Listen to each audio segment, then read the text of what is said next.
O podcast que você ouve agora é uma produção da Central 3.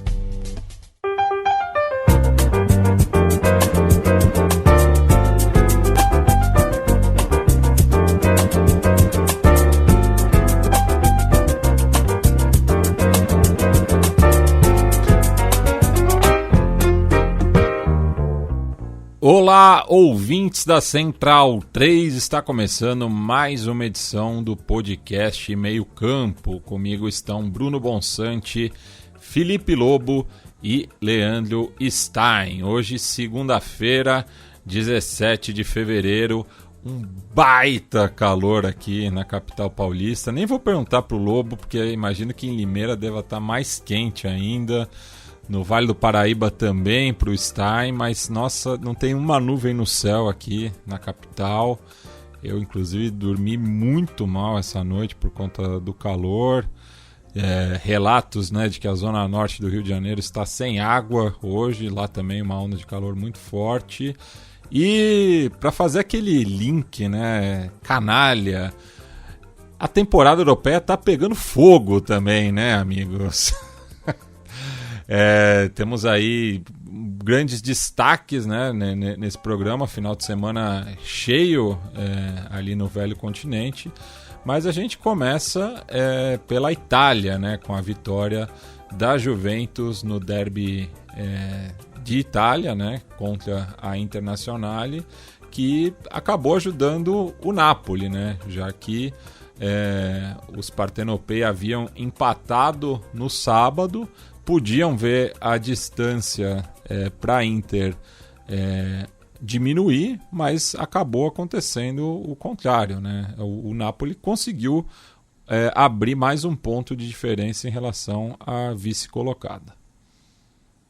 Pois é, salve, salve Matias, Bonsa, Stein, todos os nossos amigos, nossas amigas. Foi um bom jogo, viu? Um clássico bem legal. A Juventus esteve à altura, né? Nesses últimos meses a gente falou bastante sobre como a Juventus estava devendo desempenho e não conseguia jogar um bom futebol. Tem conseguido jogar nesses últimos jogos e fez um ótimo jogo contra a Inter. Foi um jogo equilibrado, mas um jogo que a Juventus se mostrou competitiva, se mostrou capaz de enfrentar o melhor elenco da Itália, que é o da Inter. E, curiosamente, a velha senhora é muito jovem, né? O elenco da Juventus é um elenco bastante jovem. A gente já falou isso também nessas últimas semanas, mas é curioso porque a Inter é exatamente o oposto nesse momento, né? É uma média de idade bem mais alta, é um time bem mais veterano na sua escalação inicial, enquanto a Juventus é um time bem mais jovem. E isso... claro, tem suas vantagens e desvantagens, mas a Juventus finalmente está conseguindo encaixar e o Francisco Conceição, filho do Sérgio Conceição, fez o gol decisivo. Foi 1-0 o jogo, foi um jogo apertado em placar, mas que teve boas chances dos dois lados. Kolo Muani fez um bom jogo de novo, ele que tem sido um dos melhores jogadores da Juventus desde que chegou, agora em janeiro. A Inter teve algumas chances também. O Lautaro estava bem marcado, mas apareceram ali outros jogadores. Então, acho que foi um jogo muito bom. O Taremi ainda não entregou o que se espera dele. Ele é um ótimo jogador, mas ele tem tido dificuldades. E é normal, né? Num time que tem dois atacantes como a Inter, tem Marcos Thuram e Lautaro. O Marcos Thuram começou no banco, mas acho que foi um bom jogo. Mostrou que a Juventus, deste momento do campeonato, enfrenta qualquer time italiano de frente, inclusive a Inter. Isso foi bom para o campeonato, porque o Napoli agora ganha ali uma vantagem um pouquinho maior, abriu mesmo com esse empate, né? E aí deixa o Napoli agora realmente na pole position pelo Scudetto, né? O que é curioso, porque até na transmissão da ESPN falaram, e eu tava com essa ideia também. Eu duvido que torcedor do Napoli torceu para a Juventus. Duvido. Eu acho que eles torceram por um empate, que era um resultado que os dois lamentariam, né? A Juventus e a Inter lamentariam. Mas, enfim, a vitória da Juventus foi boa. O Antônio Conte, que é juventino, né? É uma cria da Juventus, não de formação da base, mas como atleta, né? Foi um ídolo da Juventus, foi um jogador importante da Juventus, da seleção italiana, muito, muito ligado à Juventus. Ele certamente torceu muito para a Juventus vencer, e isso foi ótimo para o Napoli dele, que foi surpreendido, né? A gente fala depois sobre Lazio e Napoli. Eu queria já colocar o Stein na conversa também, porque o Napoli, pela terceira rodada seguida, né, está na frente do marcador e sofre o empate no final, né? Então é um time que não está conseguindo manter, né, o resultado, né? Tem tido alguns problemas atrás e poderia ter uma vantagem até mais confortável na liderança, mas tem pecado aí nos minutos finais das partidas. É uma sequência que não tem me agradado o Napoli, vendo as partidas assim, dentro daquilo que o time pode oferecer. O Napoli está realmente apresentando abaixo do que foi em outros momentos dessa temporada, né, fazendo esse recorte mais recente, até pensando mecanismos do time que vinham dando certo e agora não estão se encaixando mais, né, e até por conta de lesão, enfim, de saída de jogador, tem um pouco esse impacto e o Napoli não conseguiu ser tão efetivo, e esse jogo contra a Lazio é um retrato, né, ainda que o Napoli consiga essa virada fora de casa, foi um Napoli que ofensivamente produziu pouquíssimo. O segundo gol até um retrato, né? Um gol totalmente estranho, a maneira como a jogada sai, enfim. E a Lazio fazia por merecer esse resultado, né? A Lazio oferecia mais perigo no ataque, tinha mais capacidade ofensiva, tinha tramas melhores, tinha melhores alternativas e até pensando em mudança, né? Pensando em quem poderia vir do banco de reservas, e foi exatamente um substituto que faz a diferença, né? O Dias sai do banco, acaba marcando o gol do empate ali aos 42 do segundo tempo, então foi pelo contexto não é um resultado bom para o Napoli, mas assim, pelo contexto de campeonato, né? Mas pelo contexto do jogo em si, o empate para o Napoli fora de casa contra o Lazio, que foi muito mais criativa, foi muito mais efetiva no ataque, isso faz a diferença para o Napoli pelo menos conseguir ter essa distanciazinha para a Inter, né? E no jogo da Inter e da Juventus eu fiquei pensando muito nos 4-4 do primeiro turno, e dessa vez, ainda que tenha sido 1-0, os dois goleiros eles trabalharam muito, né? Acho que vale esse destaque também, pela maneira como tanto o Sommer fez boas defesas, quanto o Di Gregorio, e aí o Di Gregorio também ajudado pela trave, né? Foram duas bolas da Inter na trave. O Lobo destacou o Kolo Muani, e o Kolo Muani é um jogador que vem chamando muita atenção por essa sequência após sair do PSG, mas ele é um cara que desde o Nantes, né, quando ele surge, assim, quando ele explode, e no Frankfurt também ele mostrava bastante, ele é um jogador que tem mobilidade, ele é um atacante que tem uma mobilidade boa, tem uma condução boa, sabe criar espaços, e o lance do gol é bastante simbólico nesse sentido, né, porque a maneira como ele briga, como ele consegue girar, como ele consegue limpar a marcação, merece um destaque também. E sobre a Inter, eu tenho algumas reticências sobre a Inter assim, nessa temporada. É um time que tem resultados consistentes, que está brigando pelo título, que fez uma boa campanha na fase de classificação da Champions, porém é um time que não tem me encantado assim, em relação ao que, até comparando o que foi a Inter na temporada passada, acho que a Inter já me chamou a atenção em outros momentos, assim, em relação a capacidade competitiva em si. Esse time ainda continua com um elenco muito bom, ainda tem boas combinações, mesmo esses jogos contra Juventus e Milan mais recentes, esses tropeços, eles poderiam ter histórias diferentes, porque de fato a Inter produziu muito no ataque, mas eu fico com um pouquinho de porém, assim, embora dentro do contexto da Série A é um elenco que sobra muito contra qualquer concorrente, né? Especialmente os times que se colocaram como candidatos ao Scudetto nessa temporada, né? Comparando no papel o que é o Napoli e o que é a Inter, o favoritismo fica para a Inter. Esse momento oscilante do Napoli volta a pender também para a Inter, mas é uma Inter que, não sei, ainda me falta um pouquinho mais para chamar atenção em termos de futebol praticado, além da questão teórica em si, do que é o trabalho de Simone Inzaghi, do que é continuidade, do que é um elenco que tem peças para rodar em todas as posições, mas esse jogo contra a Juventus também acho que chama atenção para fazer esse porém sobre a Inter. Eu enfatizo o ponto que o Lobo levantou da média de idade, porque eu acho que é bem relevante, né? Assim, a Inter entrou em campo com um time titular com média de 30,5 anos, né? É muito alto para qualquer campeonato, em qualquer situação. E é algo que a Inter busca, né? O campeonato italiano não é o mais rico de todos, né? Tem alguns problemas financeiros ali, se você for comparar com outras grandes ligas, então a Inter aproveita muitos jogadores que estão sem contrato, jogadores mais baratos e do ponto de vista de taxa de transferência e também mais veteranos, né? É mais ou menos como ela trabalha. E aí você pode ser que não tenha influenciado, pode ser que tenha influenciado no fato da Juventus ter feito o segundo tempo melhor do que o primeiro, né? Um primeiro tempo em que a Inter criou mais chances, depois a Juventus melhora.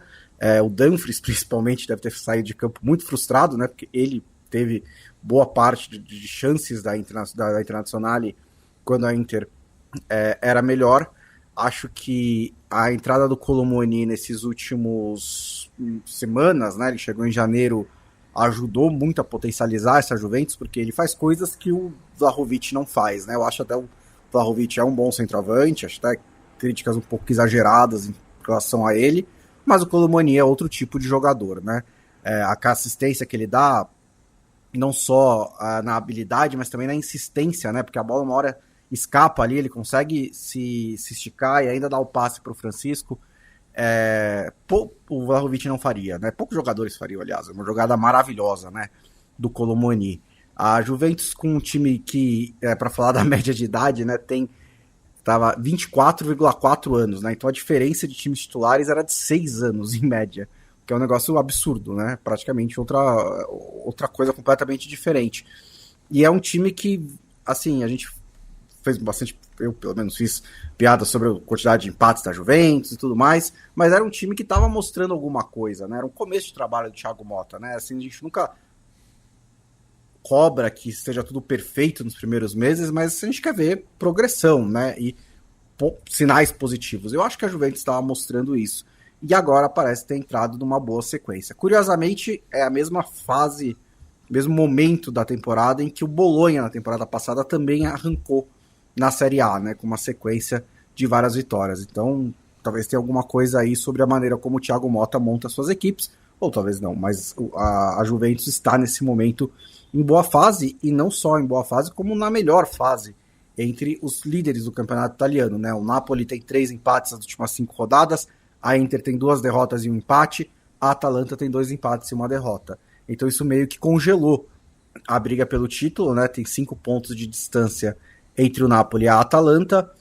Eu não acho que a Juventus ainda está longe demais para sonhar nesse momento, dá 10 pontos com 13 rodadas faltando, mas também a briga pelas vagas da Champions League, né? Sabe-se lá quantas serão, pode ser 4, podem ser 5, também tá boa, né? Com 5 pontos separando a Juventus do Bologna, com a Lazio ali, a Fiorentina e o Milan também, todos eles com oportunidades de se classificar para a Champions. E, Bonsa, aproveito que você abriu o microfone também, já pergunto para você em relação à Premier League, né? No qual a gente não teve grandes surpresas, mas tivemos mais uma paulada do Brighton para cima do Chelsea, né? Depois da equipe do Litoral eliminar os Blues na FA Cup, agora teve uma vitória consistente pela Premier League. Assim, o Tottenham ganhar um jogo é surpresa, né? Até você ver não do United, time, né? Você fala, bom, não, então não é uma surpresa. E o vice-versa também seria verdade, né? Se o Manchester United ganhasse um jogo, você vai falar, nossa, ganhou um jogo, aí você vai ver, bom, mas o Tottenham perdeu. O Brighton meio que debaixo do radar, assim, sem perceber muito, né? Vai construindo uma boa temporada. E o Chelsea, eu acho que é um exemplo. Quando ele estava brigando pelo título, quando ele estava se aproximando ali mais ou menos do mesmo ritmo do Arsenal e do Liverpool, nunca acreditei muito que fosse brigar pelo título, porque eu acho que é um time que não está pronto ainda, né? Acho que melhorou bastante em relação à temporada passada com o Pochettino. Esse trabalho do Maresca é bom. acho que pode se classificar para a Champions League, mas ainda não é um time pronto para isso. Ainda tem muitos jogadores jovens ali também, que também precisam se desenvolver, precisam aprender a jogar mais juntos. O jogo do fim de semana foi esse Manchester United e Tottenham. Você tem um Manchester United que estava bastante debilitado, né, por lesões, por desfalques, o banco de reservas cheio de garotos. É um problema que o Tottenham também teve, né, durante esses últimos meses de problemas com o de Postecoglou. Ele até falou sobre isso, né, falou, isso foi um jogo para você, foram 2 meses para mim, esse tipo de situação. O Arsenal, em certa medida, também, né? O Arsenal também. Também, assim, em certa medida, todos os clubes têm problemas com desfalques em uma temporada de meses, né? Os do Tottenham foram bem profundos, né? O Manchester United nesse jogo também. Houve momentos em que o Arsenal também. É verdade que nessa temporada o Liverpool está tendo um pouco mais de sorte com lesões. Isso também ajuda a ter, né, uma campanha de líder. Foi um jogo assim entre Tottenham e Manchester United, que também não é que o Tottenham passou por cima do Manchester United, né? Mas conseguiu marcar no primeiro tempo, numa jogada em que é um pouco sintomática, porque quando o Bergvall chuta e dá o rebote, né, a defesa inteira do Manchester United para, né, todo mundo parado, principalmente o De Ligt.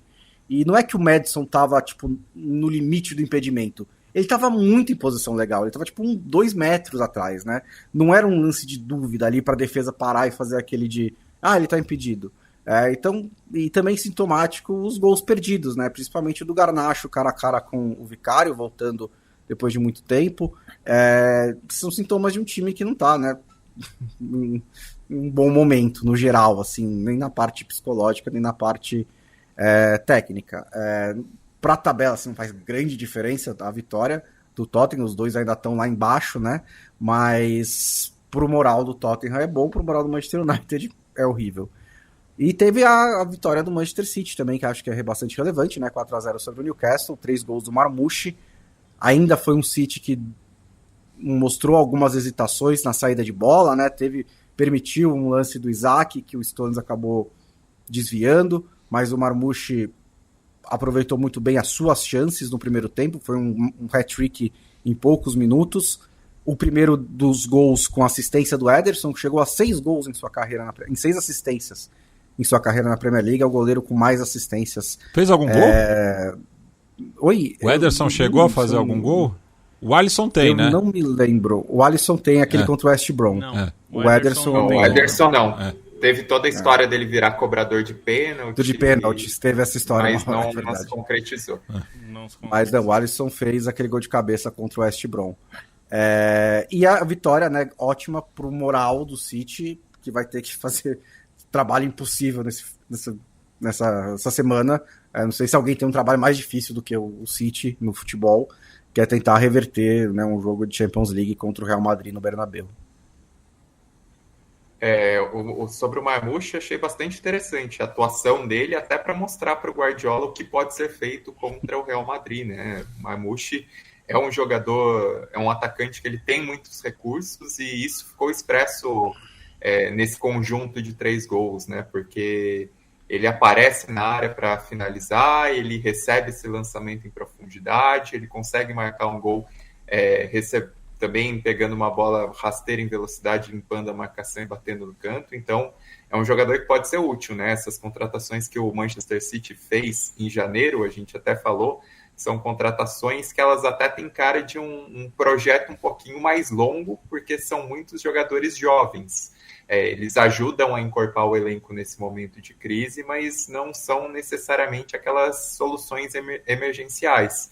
O Marmouche é o cara que mais pode causar impacto, é quem realmente tem apresentado um pouquinho mais nesse início, e esse jogo contra o Newcastle é para dar confiança, né? Até porque a gente precisa considerar que esse duelo era um confronto direto por G4, era importante para o Manchester City. O Newcastle é um time bom, tem bons jogadores, geralmente faz bons jogos nessas partidas contra o Big Six, né? Até pelo estilo de jogo do Newcastle, ser um time muito físico, um time que consegue sair rápido para o ataque. Então, esse resultado do Manchester City precisa ser ponderado positivamente.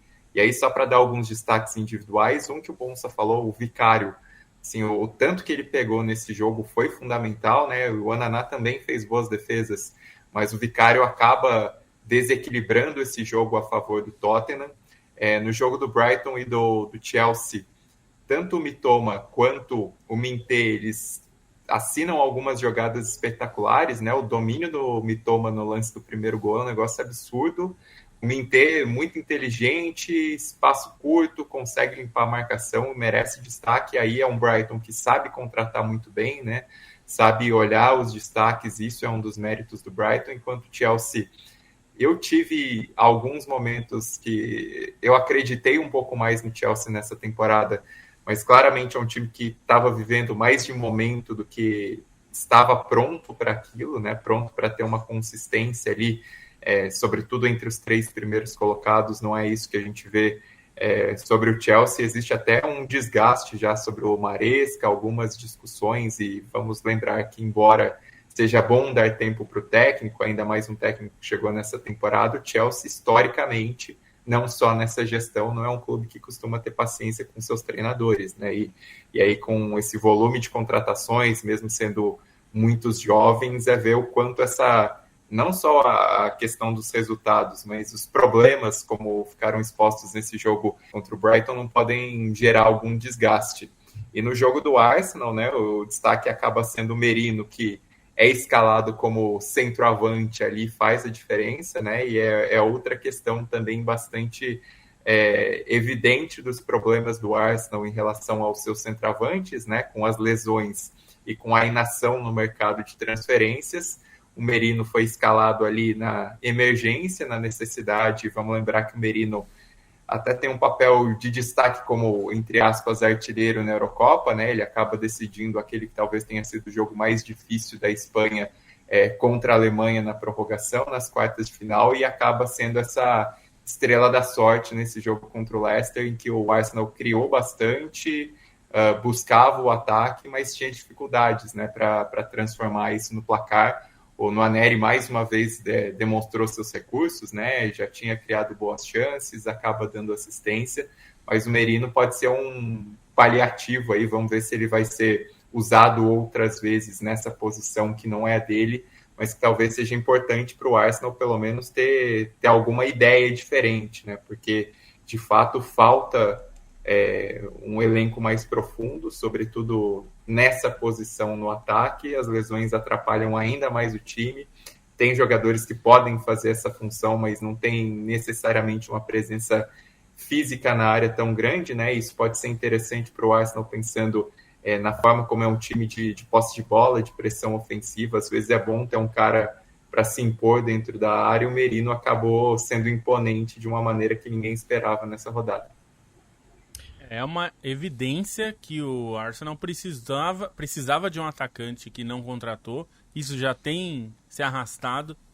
Algumas semanas a gente falou sobre a goleada em cima do Manchester City, e que talvez, até ouvi o Henry falando que essa goleada poderia fazer com que o Arsenal arrefecesse, digamos, numa busca por um centroavante. Isso seria um erro.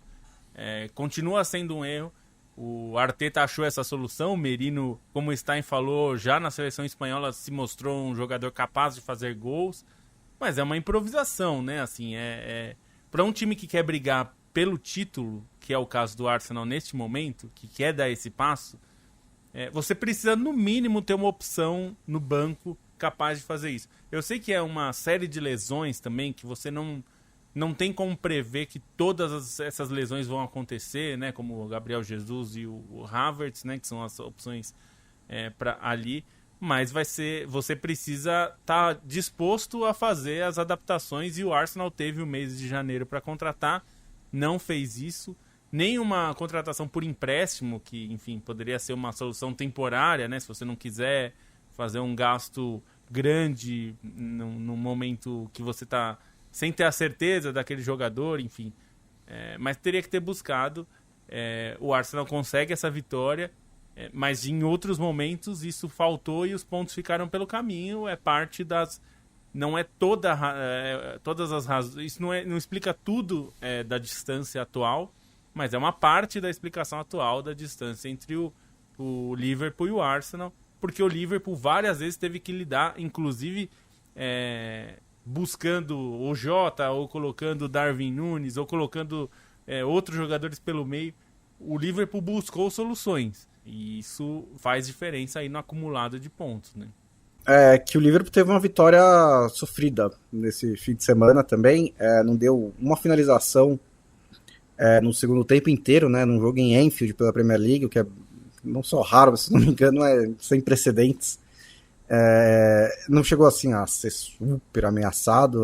O Alisson tem que fazer uma boa defesa no começo do segundo tempo, mas assim, há alguns sinais de desaceleração do Liverpool, né?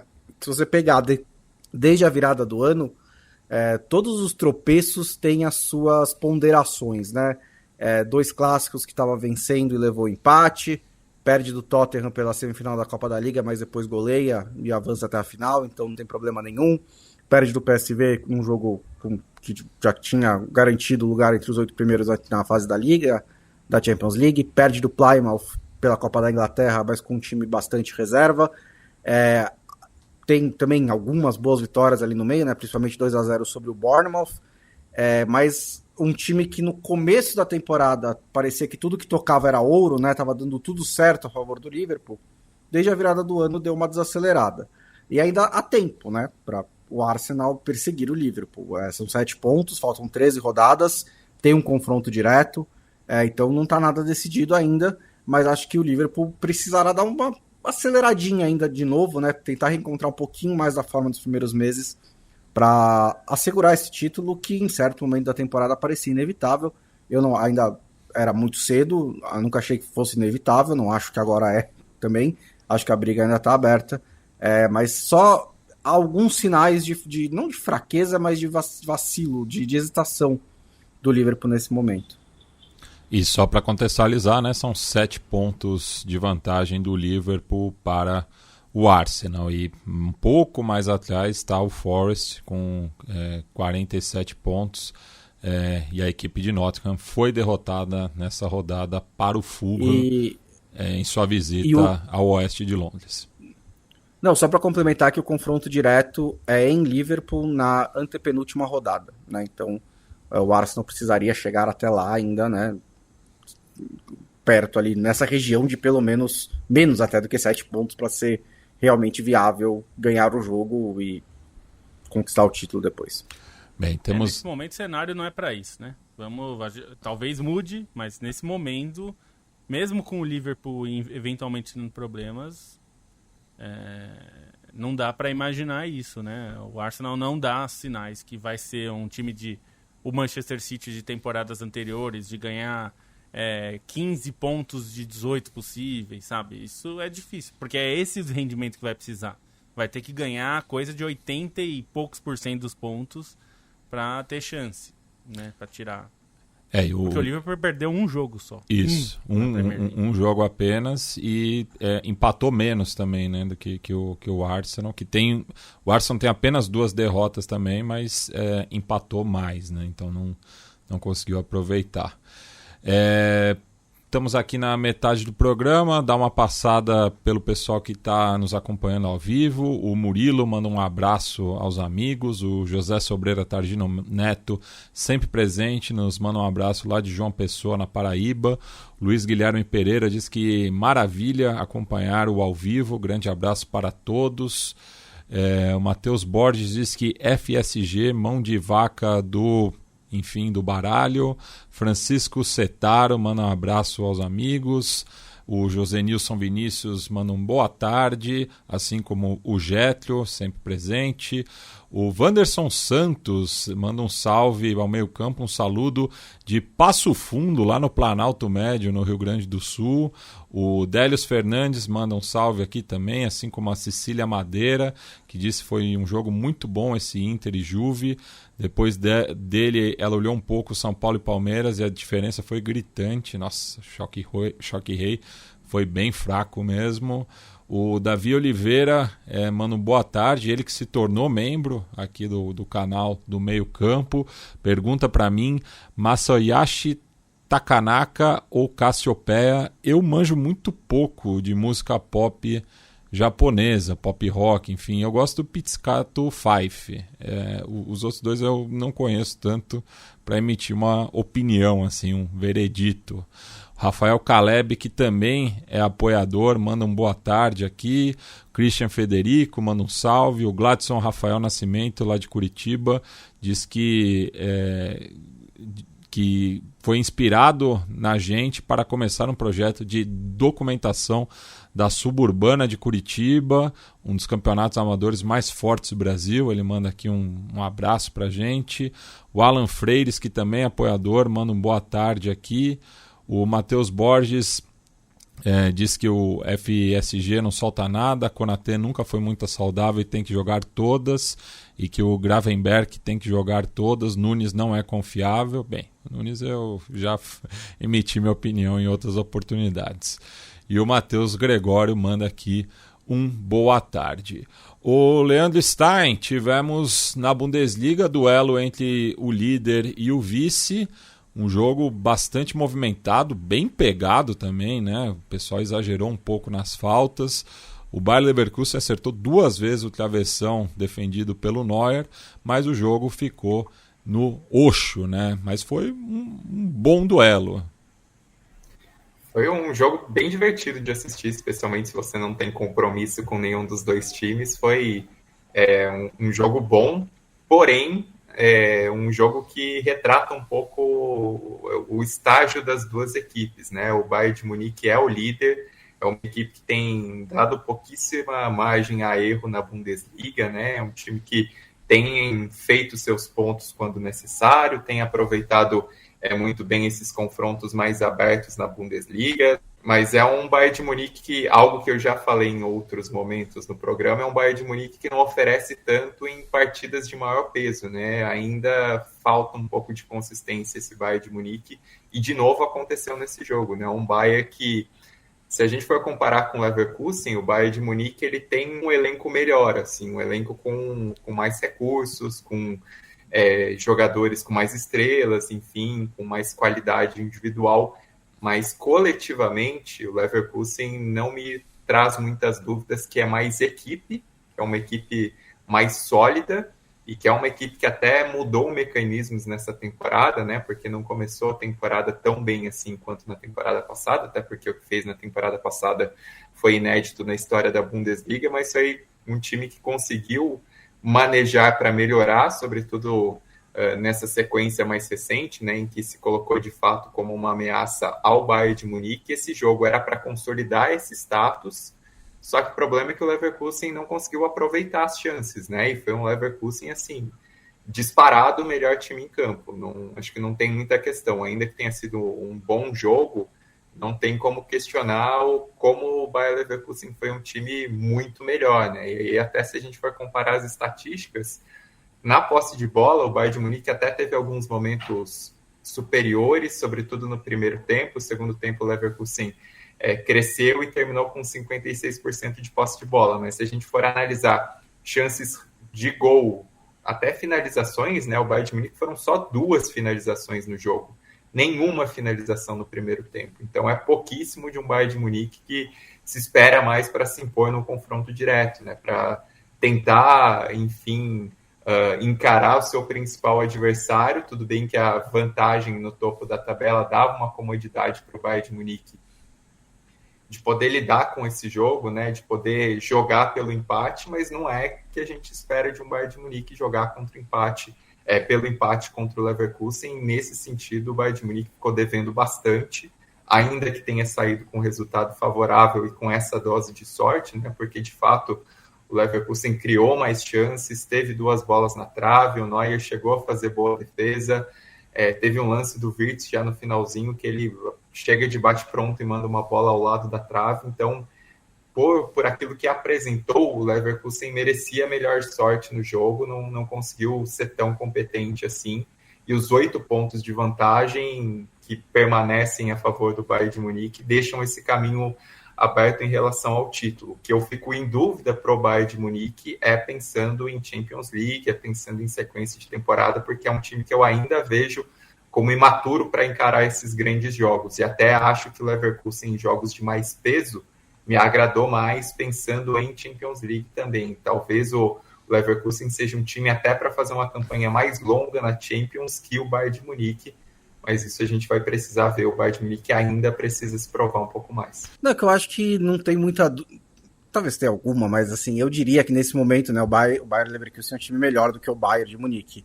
É que o Bayern Leverkusen precisou passar por um período no começo da temporada, né, em que estava meio que se recuperando da temporada passada, né, em que teve que não só chegou longe em todas as competições, mas principalmente na reta final, né, lutou muito para manter a sua invencibilidade, né, arrancando empates e vitórias nos minutos finais, né, virou uma tendência nos jogos do Leverkusen, essas viradas nos acréscimos e tudo mais. E eu acho que quando começa a nova temporada, tem um certo momento ali de tipo, um pouco de alívio, né? Assim, terminamos aquele trabalho, vamos começar outro, mas precisou de um pouquinho de tempo para engrenar, né? O Xabi Alonso lamentou alguns empates, né? Que acabaram expandindo essa distância entre o Leverkusen e o Bayern de Munique. O que eu achei relevante é não só a maneira como o Leverkusen foi melhor do que o Bayern, mas declarações dos jogadores do Bayern de Munique dizendo que essa era meio que a ideia,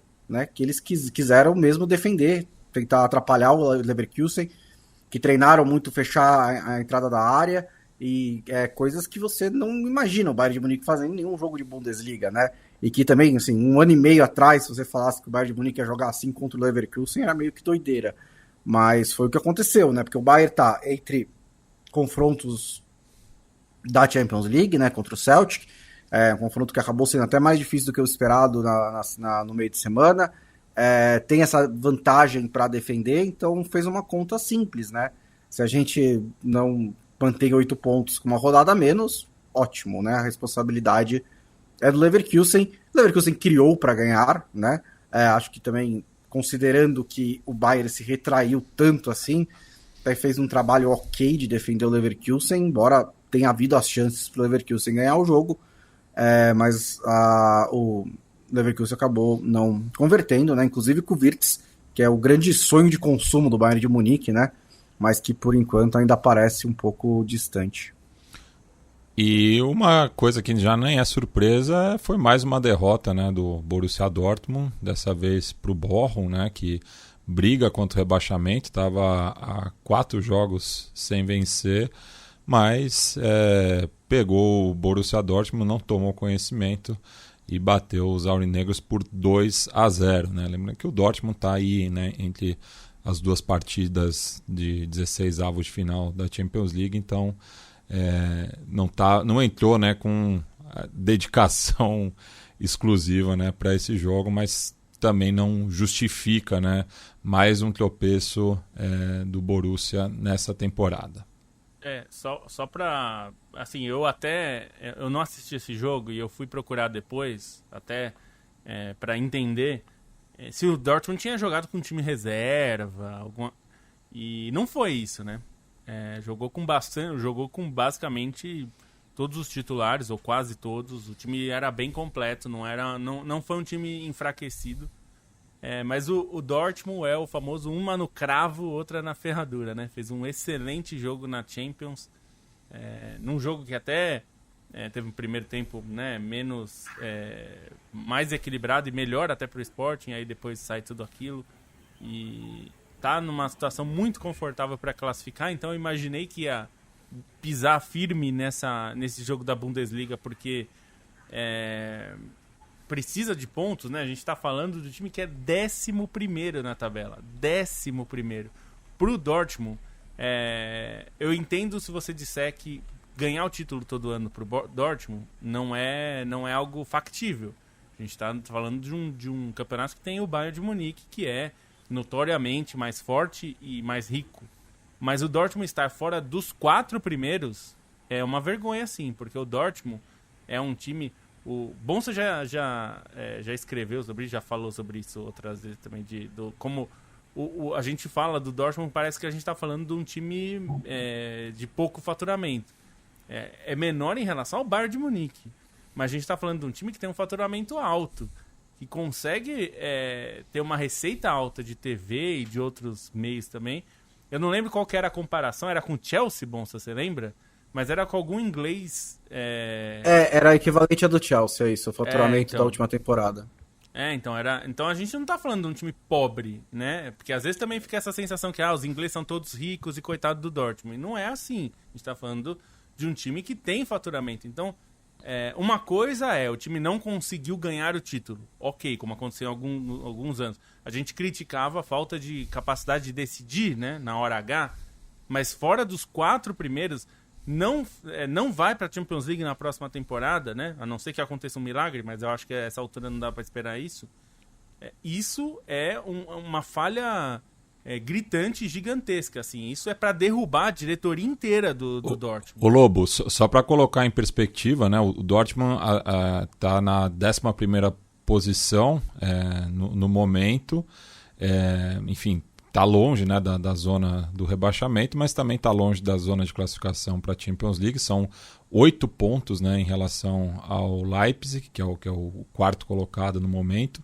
Mas o Dortmund, ele só não perdeu mais do que o terço final da tabela de classificação. São 9 derrotas, né? Tem clubes atrás do Dortmund que perderam menos, né? Caso do Augsburg, por exemplo. Então é um desempenho muito ruim, né? Como você estava falando, tem um faturamento muito grande, então não dá para ser o 11º colocado da Bundesliga. Não dá para tratar como coitadinho o Dortmund, né? É um time que é para estar, para ser o que foi o Leverkusen, né? Quer dizer, no ano que o Bayern não consegue ser dominante, você tem que ganhar o título. Isso é o que a gente espera do Dortmund. E não tem sido isso. E agora, o Stein já criticou, assim, eu nunca entendi muito a contratação do Kovac, enfim. Talvez eles tenham motivos que a gente não tem muito claro. Mas ele, para continuar como técnico, ele vai ter que fazer algo bem melhor. Porque, por enquanto, ele teve 2 derrotas na Bundesliga. Teve uma ótima vitória na Champions, em um jogo que ele podia ter perdido no primeiro tempo contra o Sporting, né? Então, quer dizer, o time teve uma grande vitória, mas mesmo assim foi numa circunstância muito atípica, né? Então, se a gente vê, olhando aqui para a tabela, o Frankfurt, de novo, fazendo um ótimo trabalho, está ali dentro do G4. E lembrar que a Alemanha, na temporada passada, conseguiu a 5ª vaga. A gente está falando agora da Champions League, que dá uma vaga a mais para os países, para os 2 melhores países em desempenho na temporada. Na temporada passada foi Itália e Alemanha. A Alemanha teve uma 5ª vaga. Então, assim, o Dortmund não estar nem em 5º, com a perspectiva de quem sabe se a Alemanha conseguir passar, né? Nesse momento está atrás de outros países, mas vai que a Alemanha consegue, o Bayern vai até a final da Champions. Mas nem isso o Dortmund consegue sonhar nesse momento, porque ganhar 2 ou 3 seguidas para esse Dortmund parece muito difícil, né? Embora seja um time muito bom e que na Champions League, como é mata-mata, parece mais fácil do time conseguir os resultados, mas eu acho que tem que ter essa perspectiva. Eu nunca gosto de falar de vexame, porque eu acho pesado, mas assim, o Dortmund como clube não pode ficar em 11º na Bundesliga, não pode. Assim, isso é um fracasso esportivo, precisa ser tratado como tal, e a gente falava do Terzic como um trabalho que ficou abaixo da expectativa e tal, agora não dá para ser só o técnico o culpado por isso. A gente falou do Tottenham, do Manchester United, e já falamos outras vezes, se você tratar o problema desses clubes só como quem comanda ali o vestiário, no sentido de o técnico, você está tratando só parte do problema. Não tem como ser o problema só o técnico. O técnico pode ser parte do problema, mas ele não é o único problema, né? A gente vai ter que olhar para o Dortmund como algo maior do que só... O Kovac pode ser que não dure, eu não acho que ele é um grande técnico, talvez não fique na temporada que vem, mas trazer um outro técnico talvez não resolva todos os problemas também. Então, eu acho que o Dortmund é um caso que a diretoria tem que ser mais cobrada, não só os jogadores que ficam sendo sempre xingados de amarelões e não sei o quê, tem que ser algo mais administrativo mesmo. E o Michael Burt comenta aqui, né? Boa tarde, companheiros, chegando agora no podcast. Não sei se mencionaram a disputada Bundesliga 2, né? 6 pontos separando o líder e 9º colocado, vários times tradicionais no meio, né? O Colônia lidera com 40 pontos, foi derrotado nessa rodada para o Magdeburg, e o nono colocado no momento é o Nuremberg, que tem 34, né? E daí você tem no bolo Hannover, Kaiserslautern, o Hamburgo, que está na zona de acesso direto, né? Vamos ver se esse ano retorna à Bundesliga. Será que agora vai? Pois acompanharemos, né? E enquanto que isso, na zona da degola da Bundesliga, a briga tá boa também, né? Porque o Heidenheim tem 14 pontos, disputaria, né, o playoff contra o terceiro colocado da segunda divisão, e o Bochum tem a mesma pontuação e o Holstein Kiel é 1 ponto apenas, né? Então tá aí essa disputa, porque abriu muito, né, em relação ao Hoffenheim, que é o 15º, empatado em 21 pontos com o São Paulo. Não, é só uma correção, o Bochum ele tá na zona dos playoffs, agora o Heidenheim tá abaixo no saldo de gols. No saldo de gols, esse é o... Não, Isso. O Bochum tá com menos 25, o Heidenheim tá com menos 20. Tá errada a tabela que eu olhei aqui. Eu errei na Não, eu achei que fosse outro critério, 23 talvez. E menos 20, né? Isso. Agora, Só complementar curioso, da segunda divisão, o Schalke 04 deu uma melhorada, né? Ele tava mais para baixo ali na tabela, e é um clube que teve o terceiro melhor faturamento da Bundesliga durante alguns anos aí, tava disputando competições europeias o tempo inteiro, e é outro caso assim de má gestão generalizada na mesma região, né? No Vale do Ruhr também ali, que é o grande rival do Borussia Dortmund, e chegou até a sair notícia de que poderia perder o status de clube profissional se fosse rebaixado para a terceira divisão, e agora tem um pouquinho ali de folga. E o Hertha Berlim também está lá embaixo, 4 derrotas consecutivas. Outro clube tradicional. Só me recorrigindo, na verdade é isso mesmo. O Bochum está na zona dos playoffs e o Heidenheim está na zona de rebaixamento. A questão é a pontuação do jogo contra o Union Berlin. Porque o Union Berlin ele foi dada a vitória para o Bochum, talvez não esteja computada nessa tabela. Entendi, porque deve ter recurso, enfim. Que teve objeto atirado em campo, enfim. Então, contando esses 3 pontos, que na verdade era um empate, né? Um empate, e aí foi dada a vitória para o Bochum está com 16 pontos e 14 pontos o Heidenheim. Então, é essa a questão. Beleza. Um ponto interessante, Matias, só uma curiosidade, a segunda divisão alemã hoje é uma das ligas de maior média de público da Europa, né? A gente até já citou aqui outras vezes essa questão, porque a Alemanha é um país muito especial nessa questão dos torcedores, né? E de como lida com isso. Mas isso eu acho muito notável, porque a gente, claro, tem um fator muito importante, que tem muito clube grande, de um estádio grande na segunda divisão, né? Bom, você estava falando do Schalke, além do Schalke, você tem o Hamburgo, que tem um estádio gigantesco, né? E mesmo outros times que são super tradicionais, né? A gente tá falando do Kaiserslautern, tá brigando ali pelo acesso, o próprio Colônia, que tá em primeiro. Você tem times, Hannover, enfim, você tem muitos times importantes. O Hertha, que tem um estádio enorme, né? O estádio olímpico. Então, é claro que é um aspecto que tem um fator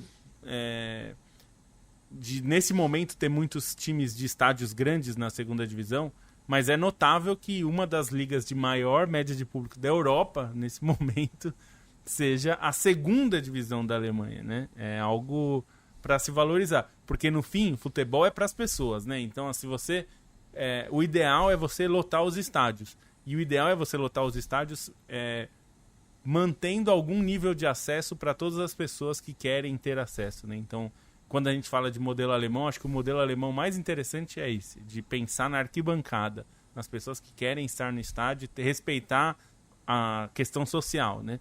E a Alemanha consegue fazer isso como ninguém, a ponto de ter uma segunda divisão super, com muita média de público, né? Maior do que a do Brasileirão, por exemplo, né? Do ano passado, né? Comparando a de agora com a do ano passado. Passemos agora para a Espanha, né? Já que a briga em La Liga está muito boa. Dos 4 melhores classificados, 3 empataram. O Barcelona, no momento, está ganhando do Rayo Vallecano, lá no Estádio Olímpico de Montjuic. Eu tô com a TV no mudo aqui, eu não entendi por que o gol do Rayo Vallecano foi anulado, né? Se alguém puder informar aí nos comentários o motivo, porque me pareceu posição legal, não entendi a marcação da arbitragem. O pênalti também para o Barcelona, pelo amor, viu?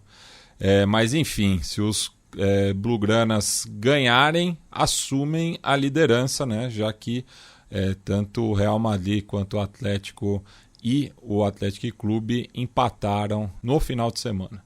O Real Madrid ameaçou abandonar a La Liga, né? Acho que essa até é a manchete, né? Assim, acabou. O Real Madrid fora do Campeonato Espanhol. La Liguinha.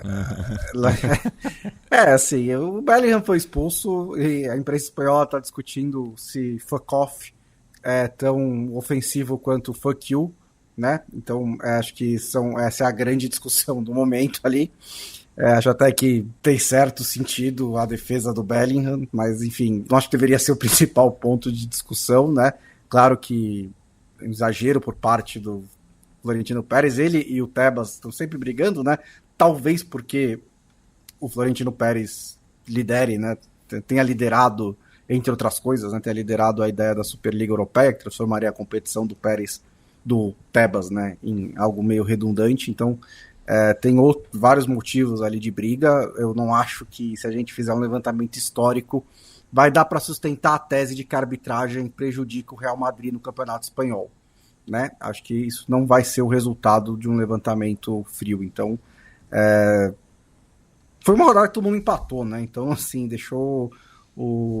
também congelou a briga pelo título lá na frente. O Barcelona, por enquanto, aproveita, né? Tá temporariamente assumindo a liderança.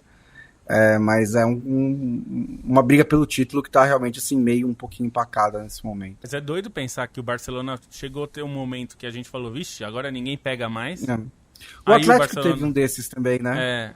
A ponto de ser ultrapassado pelo Atlético, perdendo para o Atlético de Madrid. E aí a gente viu essa mudança toda, o Real Madrid melhorando, assumindo a ponta. Enfim, só mostra que a disputa tá longe de acabar, né? A gente tá vendo Barcelona chegando, se confirmar a vitória, 51, Real Madrid 51, Atlético de Madrid 50, Atlético 45. Eu ainda coloco o Atlético porque assim, o Villarreal com 41 é muito longe, né? 9 pontos, mas 5 pontos, considerando todos esses tropeços, eu ainda acho que dá para deixar ali na... não é favorito, mas né, se todo mundo continuar bobeando aí, vai saber. E o Villarreal vem numa sequência boa, né? Não é derrotado a 5 jogos. Tava ganhando o clássico, né, contra o Valência, mas sofreu o empate no final. Mas é uma equipe que tem vendido caro as derrotas, assim como o Raio, né? Que não perde desde o começo de dezembro por La Liga e tá fazendo um jogo de igual para igual com o Barcelona, né? Tô aqui de rabo de olho, mas muito bem treinada a equipe do Íñigo Pérez, que se livrou do encosto James Rodrigues, né? Não, e pro Raio, uma classificação para uma competição europeia é fantástico, né? Mesmo a Conference League, o Raio, imagina o que seria o Raio na Europa. O Raio só jogou uma edição da Copa da UEFA no começo dos anos 2000, se não me falha a memória. Eu não sei, mas acho que isso 2000, 2001. 2001. Mas seria assim, eu acho que como história já seria uma dessas histórias que justifica a Conference League já. Se for pra Conference, pode até ir pra Liga Europa, né? Pela posição ali, tá brigando também. Então isso é legal. O Raio foi até uma Copa da UEFA de zebras, né? Porque o Raio conseguiu chegar nas quartas de final e foi eliminado pelo Alavés, que foi para a final daquela Copa da UEFA e perdeu para o Liverpool no famoso 5-4, né? Só um destaque rápido de novo para o Antony, né? Que fez um belo gol para abrir a vitória do Betis sobre a Real Sociedad, uma boa atuação do Betis, que vem crescendo de produção. Teve o brilho também do Mike Rock esse jogo, então o Antony mais uma vez acaba sendo o destaque aí da rodada. E olhando para outros acontecimentos além do futebol no Campeonato Espanhol, a gente teve infelizmente mais um caso de racismo, dessa vez contra o Sanadi, atacante do Athletic Bilbao. Ele tem origem marroquina, sofreu insultos racistas durante a visita ao Espanhol, empate por 1-1. E o Villarreal e Valência teve um caso escabroso, né? Porque o jogo foi na casa do Villarreal e 2 torcedores deficientes do Villarreal foram agredidos por torcedores do Valência. Então, o torcedor do Valência, que tem seu histórico deplorável, adiciona mais um episódio, assim, nojento, e aí já teve manifestação do clube que vai ajudar a investigação junto com a polícia local, o Villarreal, enfim, um caso bastante escabroso que aconteceu com a torcida do Valência mais uma vez. Bem, agora a gente cruza o Atlântico, passamos aqui rapidinho pela América do Sul, já que o Brasil, né, depois de estrear tomando uma sonora goleada para a Argentina por 6-0, contra todos os prognósticos, sagrou-se campeão do Sul-Americano Sub-20, né? Já tinha garantido a classificação para o Mundial a ser realizado no Chile, né, em meados do ano, mas agora foi campeão novamente, terceiro título do Ramon Menezes na categoria, que segue bastante criticado, né, mesmo com essa conquista, já que a seleção oscila demais, né, sob seu comando. Então, esse é um título que mostrou uma capacidade de recuperação do time como equipe e tudo mais, mas teve que fazer um tipo de jogo que é difícil de achar que tá bom, né? Acabou ganhando o torneio muito pela queda da própria Argentina aí na reta final. No próprio jogo contra o Brasil, a Argentina não jogou bem e poderia, se vencesse, já garantiria o título. O trabalho do Ramon não ficou bom por causa desse título. O time tem problemas. É difícil imaginar os zagueiros, por exemplo, da seleção sub-20 na seleção principal. E a gente está vendo jogadores como o Estevão, que tem idade para estar na sub-20, que estão na seleção principal. Assim. Claro que ele é uma exceção, é um talento que pode ser um talento geracional, assim como o Endrick, né? Mas por exemplo, o Vitor Reis, que é um outro talento, a gente eu não consigo imaginar esses jogadores nem brigando por posição nos seus times nesse momento, assim. Então, e não é nem uma questão só de qualidade, tá? É questão de maturação. Talvez eles não estejam prontos. Isso faz parte também do processo de formação. Nem todos os jogadores se formam na mesma velocidade. Agora, para o trabalho de base brasileiro, eu acho muito ruim que esse título venha coroando um trabalho fraco, né? Assim, um trabalho que não entregou grandes coisas. O que o Brasil conseguiu fazer foi ser competitivo, dando muita porrada, né? O que eu entendo que em alguns momentos, principalmente pelo que foi o primeiro jogo, que foi um desastre, tomou 6-0, precisava dar uma resposta pelo menos nesse sentido de mostrar força e tudo mais, mas não dá para viver só disso, né? No Mundial mesmo da categoria, mesmo que tenha alguns reforços, né? Talvez consiga a liberação de alguns desses jogadores mais badalados, não sei se consegue, mas pode ser que consiga.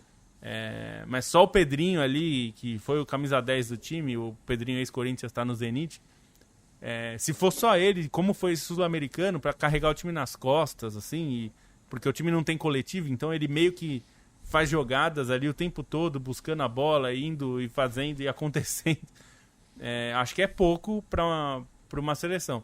E o que a gente sempre fala, o título deveria ser a consequência da base, né? A base a gente quer formar bons jogadores, né? E como formação de time, é muito difícil extrair alguma coisa. Então, ganhar por ganhar, para não formar ninguém, não adianta, né? Então, não sei o que Edinaldo Rodrigues fará, porque ele já tinha demitido o Ramon informalmente e não concretizou isso. Então, para a base, eu acho que é uma má notícia. Assim, o time da Argentina é melhor que o do Brasil. O trabalho era melhor do que o do Brasil. Assim, é melhor no que foi feito até aqui. Depois da saída do Mascherano, melhorou bastante. Também, né? Outro que era bastante contestado. Era outro, né? Que era, assim como o Ramon foi muito contestado. Então, eu não acho que é uma grande notícia. É um título mas quando a gente está falando de base, é mais importante a gente pensar em processo. outros aspectos além do título. E falando em Argentina, tô vendo aí o Lobo vestido com a camisa do News Old Boys. Ontem tivemos o clássico rosarino, jogado no Colosso del Parque, né, estádio Marcelo Bielsa.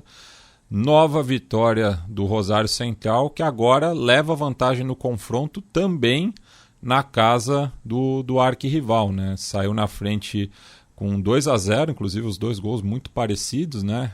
Bola parada, Malcorra levantou na área, o Quintana cabeceou e encontrou um companheiro nos dois lances, né? Cabe destacar, né, que o goleiro do News é o Keylor Navas, né? Foi o primeiro clássico que ele jogou pelo seu novo clube. No finalzinho o Banega fez um golaço, mas ficou por isso mesmo, né? E chama a atenção, né, que a última vez que o News venceu de local foi no Apertura 2008, né? De lá para cá venceu apenas 2 dos últimos 26 clássicos, ambos no Gigante de Arrojito, né? E agora são 20 as vitórias de diferença no historial para o Rosário Central. E só passando brevemente aqui, né, pelo Apertura na Argentina, Rosário Central lidera a sua zona, né, com 14 pontos. O Independiente ainda joga na rodada, pode passar, chegar a 15, enquanto que o News é o antepenúltimo no seu grupo, está na 13ª colocação, com apenas 3 pontos, e esse grupo é liderado pelo Argentino Júnior, que tem 14 pontos, e bateu o Racing por 3-2 nessa rodada, né? Depois é isso, né? São, no total, cada equipe joga com os adversários do mesmo grupo. Tem 2 interzonais, né? Um é o clássico, o outro é um sorteio. Então, no total, são 16 jogos nessa fase, e depois tem o chaveamento, né, do primeiro de um grupo contra o 8º do outro, e assim sucessivamente fazendo o mata-mata, né? Enfim, mais uma loucura do Tiquitapia. O Leandro Stein, fechando o programa aqui, temos o obituário, né? Já que nesse final de semana faleceu o Pinto da Costa, icônico presidente do Porto, né? Ele que havia deixado o poder depois de décadas, no ano retrasado ou passado agora? Ano passado. Ano passado, não, né? completou nenhum ano, né? E isso é bastante simbólico desse falecimento, que ele falece menos de um ano depois de deixar a presidência do Porto. E eu não sou a pessoa que gosta de exaltar dirigentes, mas o Pinto da Costa, ele merece ser considerado um dos maiores presidentes da história do futebol, né? Tem pontos muito contestáveis, tem a maneira como, enfim, ele até se perpetuou no poder também com relações internas, com torcida organizada, enfim, a maneira como nos últimos anos o Porto teve problemas financeiros, mas não existem dúvidas de que ele é o cara principal que ajudou a transformar o status do Porto, né? Assim, de um clube que, primeiro, ele passa como dirigente, assim como diretor de futebol no departamento de futebol, né? Ele também trabalhou em outros esportes, mas no departamento de futebol a partir de 76, e aí como presidente em si a partir de 82, e o Porto era de um clube que tinha 7 títulos do campeonato português, e quando o Pinto da Costa deixa a presidência em 2024, o Porto tem 30 títulos do Campeonato Português de Futebol, fora os títulos em outras modalidades, e a maneira como o Porto foi de um clube que era importante no contexto local, mas abaixo de Sporting e Benfica, assim, nesses últimos 40 anos, a gente pode falar que o Porto foi a principal camisa de Portugal, né, até pelas conquistas, e como foi um clube que se transformou até no contexto continental, porque os títulos da Champions vêm com o Pinto da Costa, competitividade também nos outros torneios continentais são nesse período, então é um presidente que soube muito bem potencializar o futebol do Porto, foi um presidente histórico também na maneira como ele cria um mecanismo para conseguir encontrar jogadores, para desenvolver talentos. Muitos brasileiros, né, passaram pelo Porto ao longo de todo esse período, desenvolvidos nesse trabalho pelo clube, e soube manter até um mecanismo de sustentabilidade com isso, né, a partir da venda dos jogadores. Também foi um clube que conseguiu se sustentar. Obviamente, os últimos anos foram mais problemáticos para o Porto, mas não tem dúvidas assim, que existiu um salto muito grande, que o grande nome nesse salto é o Pinto da Costa, tanto que o falecimento dele teve uma comoção imensa em relação à torcida do Porto, em relação a personagens históricos. Até o André Vilas-Boas, que é o atual presidente, ele ressalta a importância do Pinto da Costa, né? E esse processo eleitoral no ano passado foi bastante conturbado, com ameaças ao André Vilas-Boas, enfim, episódio de agressão a um funcionário do André Vilas-Boas, mas ele ressalta a importância do Pinto da Costa, e é um cara que assim, colocou o Porto num patamar muito grande, com uma importância imensa também dentro desse contexto do futebol português. E ele lançou um livro no final do ano passado, chamado Azul até o Fim, no qual ele tratava já, né, com uma certa naturalidade em relação à morte, né, ele que havia sido diagnosticado, né, com câncer na próstata, no qual ele dizia que queria ver os torcedores vestidos de azul no seu funeral, né, e foi isso que acabou acontecendo.